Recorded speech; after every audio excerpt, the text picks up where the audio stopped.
Has the great assembly sat peacefully yet? When the body is at peace, then the mind can be at peace. And the work of the practitioner is just like herding a buffalo.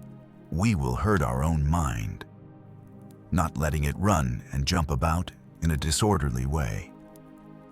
We must be able to master our mind, because there are times when our mind thinks wholesome thoughts, and there are times when it will think unwholesome things. It thinks of positive things, but sometimes it also thinks of negative things. There are times when our mind has no participation of defilements. The mind is very pure. But more often, our thoughts, our speech, and our actions all have the pulling strings of the defilements of greed, anger, and delusion. Therefore, the cultivation in Buddhism is cultivating the mind. Whatever else we cultivate, we must cultivate the mind and nurture the nature. Before continuing, please everyone press subscribe to the channel The Awakened Realm so that this video can be spread to more people. Please comment below so I know you are here and listening. Please let me know which city you come from and what time it is now, so I know I am not alone.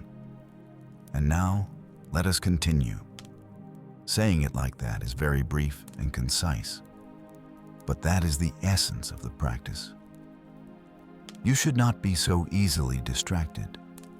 Your mind has run off somewhere else again, and this is precisely the cause that leads to suffering.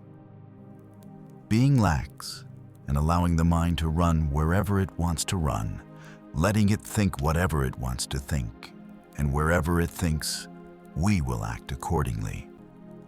All the methods of cultivation in Buddhism all aim toward cultivating the mind and nurturing the nature. And cultivating the mind here first means being able to control our own mind, to master our own intention. If we want it to be here, then it must be here. And even if we want it to be pure without defilements, then it must also be like that. If we want not to be angry, then we are not angry. If we want to let go, then it lets go. Why do we only want to control others according to our will? Why do we want circumstances to happen exactly according to our will? Yet we ourselves do not act according to our own will, and we do not master our own selves. When we cannot master our own selves, how can we master others? Therefore, the thought that we must dominate this person or that person is a wrong notion. Even if we can master ourselves, we still cannot master anyone else. The Buddha saw that the act of wanting to control others and dominate circumstances does not lead to happiness, and even it will lead to suffering. While if we can master our own mind, letting our mind produce only positive energies, thinking only of wholesome things, then we will have peace and happiness. Therefore, cultivation means that we must train our own mind. And training our own mind at the basic level is how to make it stop thinking, not to leap about thinking of the past or thinking of the future. How to let it live deeply, take root in the present moment.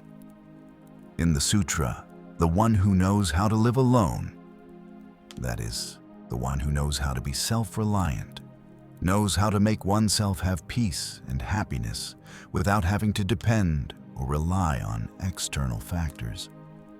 In that sutra, it is written like this: do not chase after the past, do not imagine the future.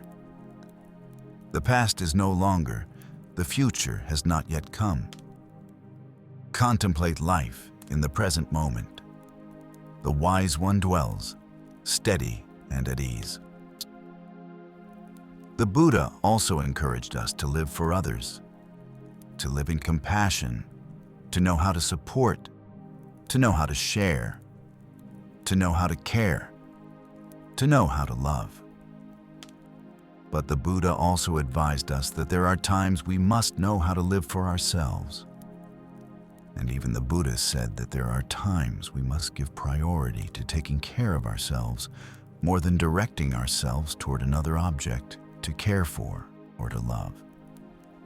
The reason is because when we love someone, we are not skillful enough, not capable enough, and we end up making suffer the very person we love.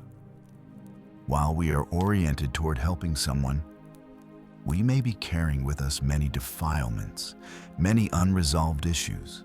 A person who is having defilements, a person who is psychologically wounded, a person who has many internal problems, but goes to do charity, goes to help others, goes to love others, then surely the other party will both receive the values we bring.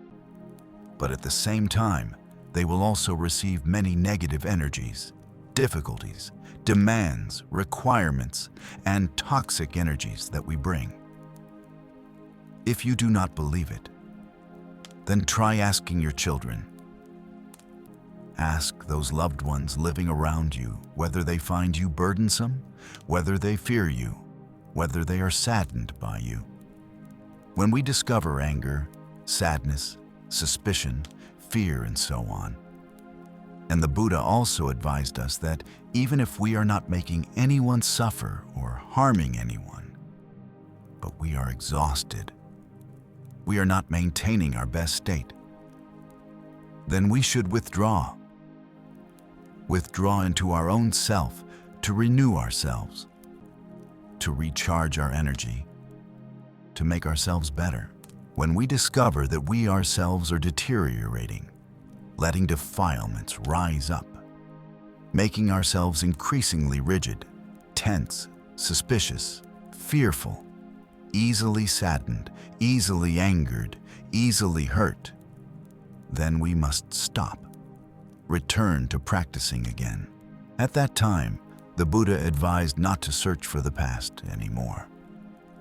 Perhaps the more we think, the more we become sad and suffer.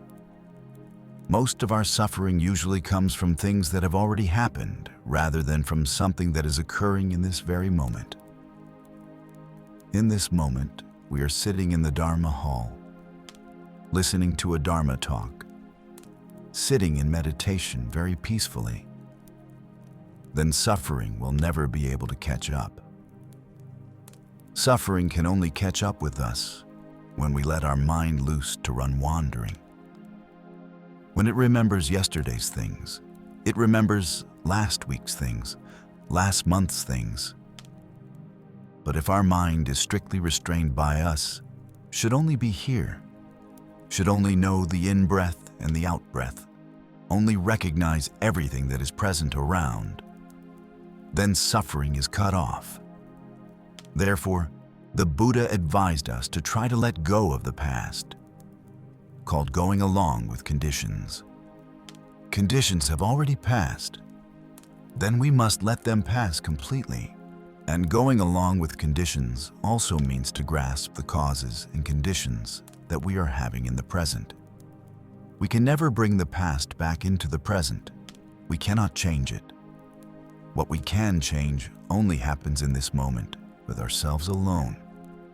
Each time we discover our mind is running off, we recognize it. That is, we are being awake. Then we bring the mind back to this moment. Only knowing this moment, only knowing the in-breath and the out-breath. Then at that time, we will have peace. If we want peace, it is peace. Therefore, the ancients said, if you want peace, you have peace. If you want peace, then peace immediately. Only that in the teaching of the 4 bases of spiritual power. The 4 bases of spiritual power, the Buddha asked whether we are ready to be peaceful or not. How many % do we want? Or will we continue to let go and allow ourselves to sink into the chaotic mass of suffering again? The method to calm the mind is to bring the mind back to the present moment. It is only necessary not to let the mind cling, regret, or rummage through the past anymore. Do not sit there analyzing who is right or who is wrong. We only practice breathing in and breathing out, recognizing each breath. We only sit still in the present moment, only relax and loosen, to observe, to connect with all that is happening around us. The ancients also said, if you know how to rest, you rest. If you wait for leisure, when will you ever be at leisure? If we want to feel sufficient, then be sufficient right now. Instead of saying that 1 year from now we must have this or that in order to feel sufficient, then that will never happen. While everything we have now, even though the material conveniences may still be a bit cramped, we have many spiritual assets. We have loved ones beside us. We have very good health. We have understanding. We have love. Those are conditions of happiness. Therefore, it is already enough. The theme of this retreat is peace in each step. In the literal sense, it means that every step we take must have peace. Do not wait for the second step. When we practice walking meditation, walking in mindfulness, we grasp the technique of walking. When we walk, we will choose a very quiet space. Just about 2-3 meters is fine. We walk very slowly as possible. We can relax both hands or clasp the fingers together and let them hang loosely. The eyes look forward about 1 meter to 1.5 meters. Lifting the foot, feeling the process of the foot being lifted, pausing for a moment. Then bringing it forward, feeling the process of the foot being brought forward, pausing for a moment. Then slowly placing the foot down. Each time we have an emotion such as anger arising, we want to cut this anger in order to have peace. If we become the anger, if we are angry all the way to the end, then it is very painful. And the one who suffers the most, the one burned by the anger, is ourselves. Therefore, now we decide to cut the anger. Each time anger comes, we begin to do walking meditation, lifting the foot, bringing the foot forward, and placing the foot down. Anger is still there, let it be. Lifting the foot, bringing the foot forward, and placing the foot down. Anger has no place to enter, no place to exist. Anger can only exist when we let our mind loose to think, analyze, reason, blame, complain, criticize. Now we cut off that fertile ground, not allowing anger to survive by withdrawing our mind and placing it into our body, placing it into the step. A person who already has meditative experience needs only one step for the defilements to cease immediately. The second walking meditation exercise is where we walk in a wider space, taking steps that are a bit faster, a bit more relaxed. In this exercise, we can look at trees, look at leaves, listen to birds, feel the cool breeze. This second exercise serves the purpose of allowing us to relax and loosen, while the first exercise serves the purpose of concentration. Happiness is in each step, not at the end of the road. The Buddha said that happiness is not in the future, because when we have achieved a goal, our mind thinks of the next goal and does not stop.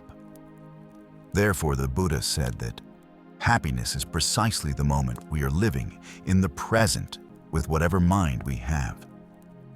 Happiness now no longer depends too much on circumstances. That is happiness that comes from the outside. And we have spent several decades searching for happiness outside. And the final result we harvested is more suffering. Because the phenomena outside are impermanent, we practice according to the awakening of the Buddha by practicing in such a way that we can return to ourselves more than directing ourselves outward. Do not search for the past. Do not imagine the future. Cut off the past and put down some of the worries about the future. Acting according to conditions has 3 meanings. The first meaning is not to grasp the causes and conditions that have already passed. The second meaning is to grasp the causes and conditions that are present in the moment of the present, to respect and to preserve them. The third meaning is that for the causes and conditions that have not yet arrived, do not sit there waiting and hoping. The Buddha said to contemplate life in the present moment.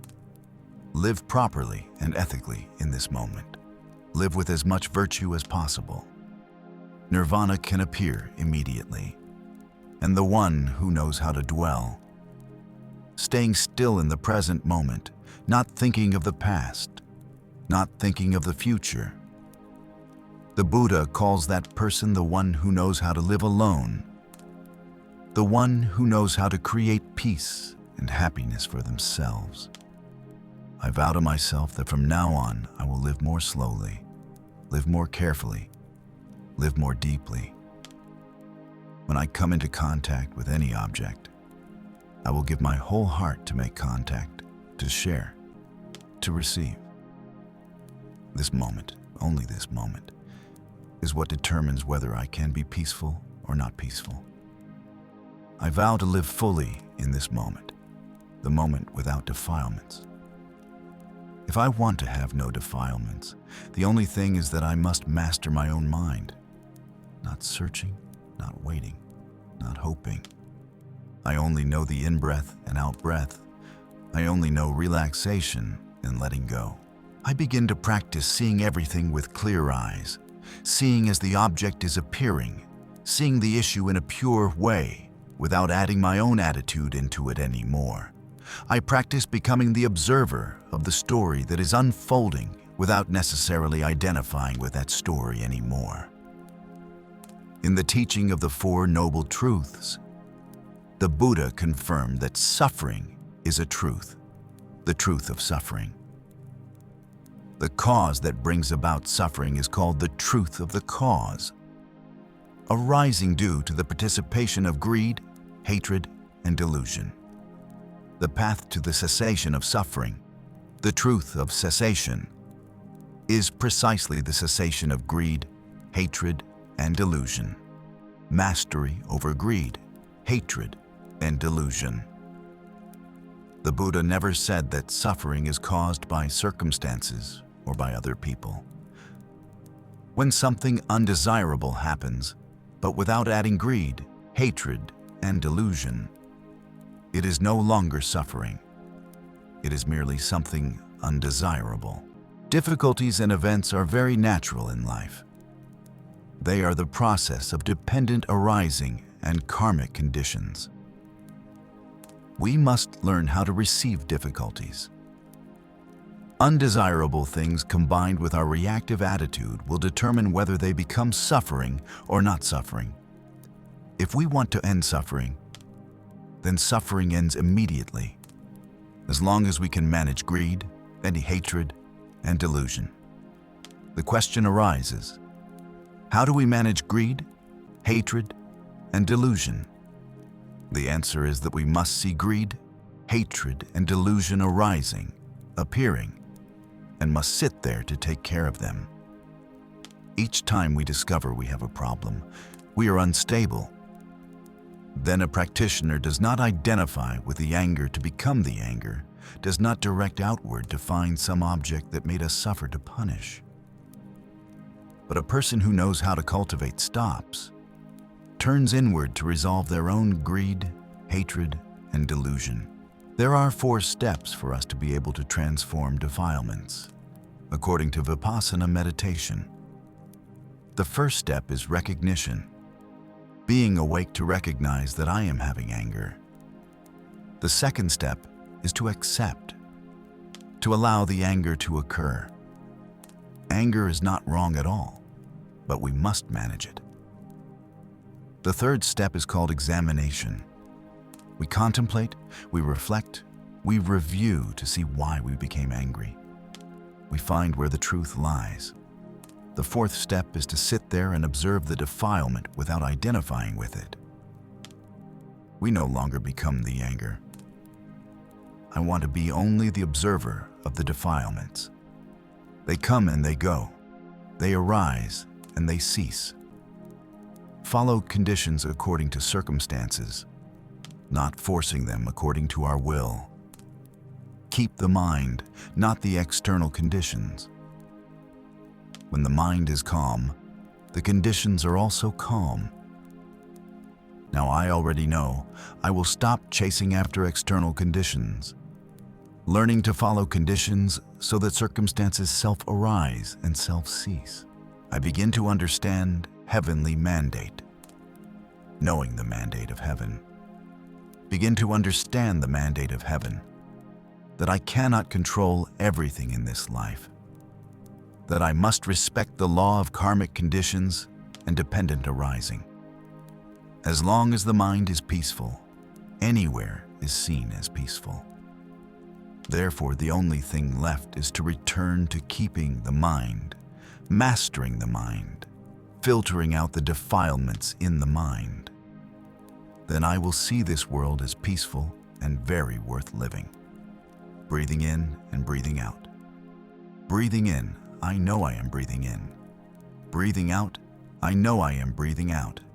In and out, letting go, dwelling peacefully, relaxing, smiling. Now here, the awakened realm would like to end today's podcast here.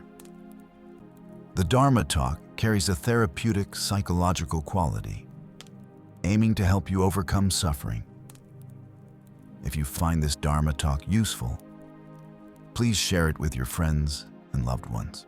The Awakened Realm channel would like to contribute to spreading these valuable Dharma talks to those who need psychological support, as well as those who are already stable, so that together we may build a more peaceful and happier society.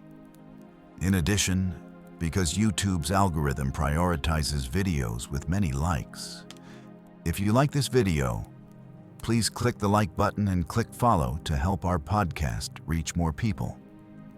Thank you for your attention and wishing you a peaceful noon.